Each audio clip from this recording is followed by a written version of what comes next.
Hey, what's going on? This is Big Walt coming at you. First of all, I apologize for the glare of my glasses. You can see my computer screen right there. I apologize for that. I could do this thing here, but if I did this, that would make me look crazy. And what I have to say is too important for me to go looking crazy. So here's the deal. The deal is I was praying one night and God spoke to me, and this is what He said. This is really good. So it completely changed the way that I viewed the relationship between the different people and characters in the Old Testament. So I want you to listen. It's really important. God told me this. He said,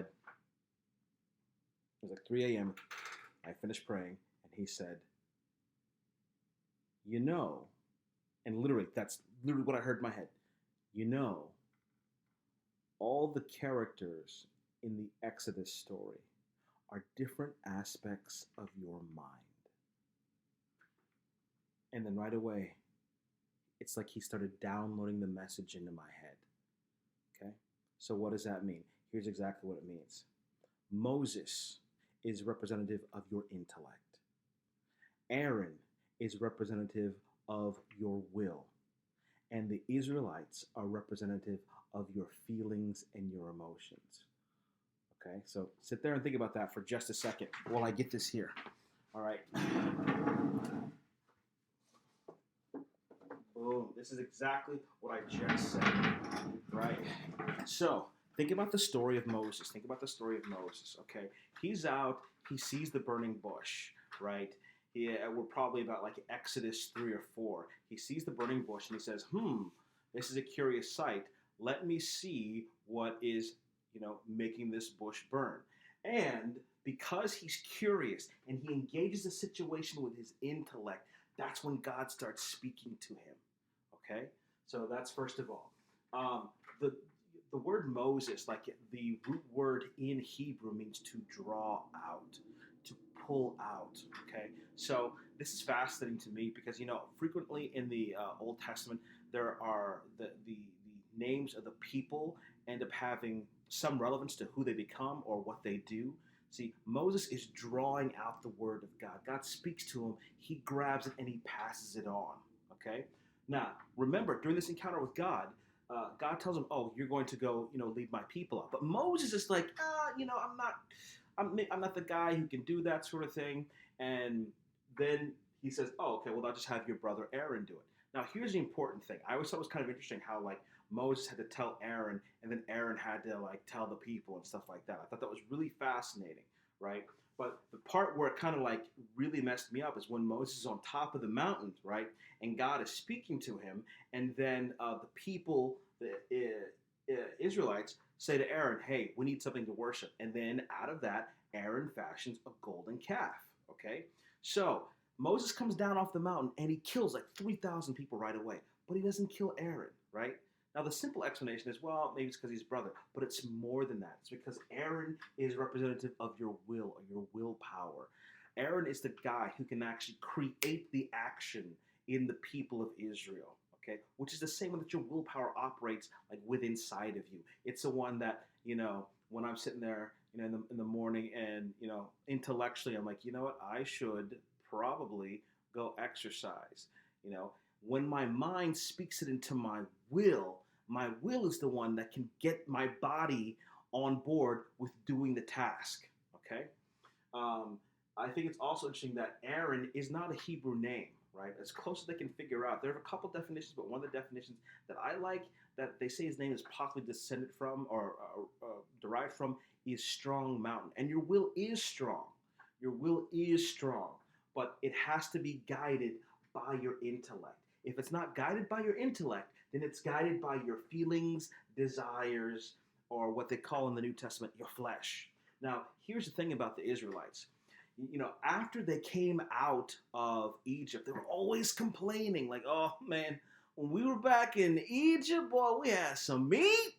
We didn't have to worry about this and that. Did this guy bring us out here to die?"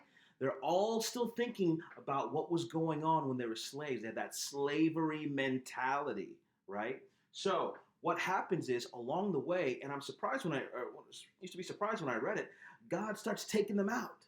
He starts taking the Israelites out. And this is symbolic of how your feelings and your desires have to be put under subjection. The things that you desired in the past have to be dealt with so that you can move forward. Remember, God is taking his people to the promised land, right? But the only way that that action can happen is when, this is you, are all operating on one accord, Your intellect speaking to your will and speaking over or like putting into subjection your feelings and your desires. Okay? Remember, they're on their way to the promised land, So all these things have to be in check. The reason why they're out in the wilderness for 40 years is because that's how long it takes to get feelings and desires under check. Think about whatever situation you're going through. A lot of times, and I'm a big dude, you saw that at the very beginning, I'm always like, I guess I should probably lose weight. And I realize these things intellectually, right? And then I speak into my will, we're going to go exercise. But at any point, my feelings, my desires, and my emotions can hijack that, right? So how is it that you build your will? How is it that you build your will so that it's not hijacked by your feelings and your desires? Now, this is important. This is really good. God told me this today. This is awesome. He says, first of all, Aaron is the Levite, right?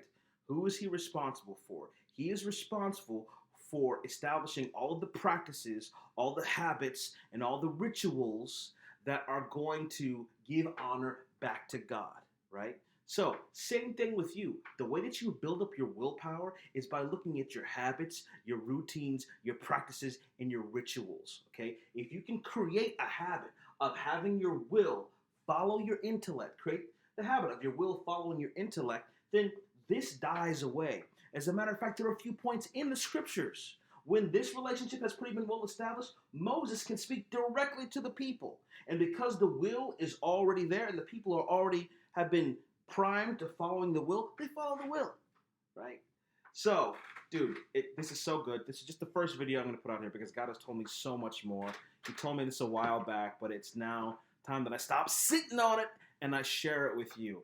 I hope this makes you want to get back into the Word and read through those chapters, not just Exodus, but everything from Exodus through Joshua. Oh man, once we get to Joshua, it's so good. But hopefully you benefited from this. If you liked it, please leave me some comments. Let me know what's going on, and I hope this helps your walk immensely, dude. And this information, this isn't just for people who are Christian. Obviously, share this with people who aren't Christians as well. That way, they can understand that that the Lord comes at us with different layers of understanding. At some point, I'll tell you my personal story and how it is I came to understand some of this stuff, and how the Lord started speaking to me. But hey, I hope you benefited from this. Thank you so much. God bless.